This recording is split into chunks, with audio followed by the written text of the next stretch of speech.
فبما رحمت من اللہ لنت لهم، اے محمد صلی اللہ علیہ وسلم، اللہ کی رحمت کی بدولت آپ ان لوگوں کے لیے نرم خو ہیں، نرم طبیعت ہیں۔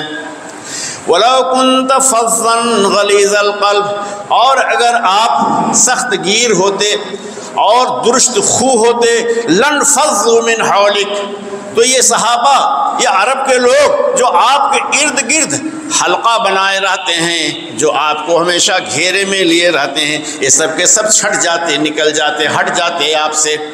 بلغ الولا بکمالہ کشف الدجا بجمالہ، بلغ الولا بکمالہ کشف الدجا بجمالہ، حسنت جمیع خصالہ صلوا علیہ وآلہ۔ حضرات گرامی، بزرگوں، نوجوانوں، عزیز بچوں اور ماں اور بہنوں، ربیع الاول کا یہ ماہ مبارک چل رہا ہے۔ اسی مہینے میں رسول اکرم صلی اللہ تعالی علیہ وسلم کی ولادت باسعادت ہوئی تھی۔ فطری ہے کہ اس مہینے میں آپ کی سیرت کے حوالے سے، آپ کے شمائل کے حوالے سے، اخلاق کے حوالے سے کچھ باتیں عرض کی جائیں۔ گزشتہ 2 جمعہ میں محترم ناظم اعلیٰ حفظہ اللہ نے آپ کی صفت رحمت للعالمین کے حوالے سے پرمخ خطاب فرمایا، اور آج میں بھی سیرت ہی کے حوالے سے ایک دوسرے گوشے پر روشنی ڈالنا چاہتا ہوں۔ وہ یہ کہ اعدائے اسلام اور دشمنان رسول اللہ صلی اللہ علیہ وسلم کی ذات سے اور آپ کی شریعت سے اور آپ کے مذہب سے منافرت پیدا کرنے کے لیے طرح طرح کے الزامات آپ پر عائد کرتے رہتے ہیں اور آپ پر اعتراضات کرتے رہتے ہیں۔ انہی اعتراضات میں سے ایک اعتراض ہے تشدد اور سختی، کہ محمد رسول اللہ صلی اللہ علیہ وسلم تشدد پسند تھے، سخت گیر تھے، نعوذ باللہ من ذالک۔ تو اس کے پس پردہ کچھ اغراض و مقاصد ہوتے ہیں۔ کبھی تو آدمی دشمنی کی بنا پر ایسا کہتا ہے، ملمت سازی کرتا ہے، نمک مرچ لگا کر کے باتیں کہہ کے لوگوں کو گمراہ کرتا ہے، اور کبھی غفلت کی بنا پر اور ناواقفیت کی بنا پر، عدم معلومات کی بنا پر بھی شکار ہو جاتا ہے، ایسی باتیں کہتا ہے۔ تو اسی سلسلے میں کچھ باتیں آپ حضرات کے گوش گزار کرنا چاہتا ہوں۔ چنانچہ میں نے ابھی شیخ سعدی رحمۃ اللہ علیہ کا یہ شعر سنایا جو بہت عمدہ، بہت خوب ہے، اور آپ کے تمام شمائل اور اخلاق و سیرت کی عکاسی کرتا ہے۔ بلغ الولا بکمالہ کشف الدجا بجمالہ، رسول اکرم صلی اللہ تعالی علیہ وسلم بلدیوں کو پہنچ گئے اپنے کمالات کے ذریعے، اور تاریکیوں کو چھانٹ دیا اپنے حسن کے ذریعے، اپنے جمال کے ذریعے سے۔ حسنت جمیع خصالہ صلو علیہ وآلہ، آپ کی تمام تر خصلتیں بہت ہی پسندیدہ ہیں، بہت ہی عمدہ ہیں، بہت خوبصورت ہیں، پس نبی صلی اللہ علیہ وسلم پر درود بھیجو صلی اللہ علیہ وسلم۔ اور دوسرے شعر میں شیخ سعدی ہی نے کہا، کریم السجا یا جمیل الشیم، کریم السجا یا جمیل الشیم، نبی البرایا شفیع الغمم، امام رسول پیشوائے سبیل، امین خدا محبت جبریل۔ آپ کی تمام خصلتیں بہت اچھی ہیں، آپ کریم السجایا ہیں، بڑے اچھے اخلاق و شمائل کے آدمی ہیں،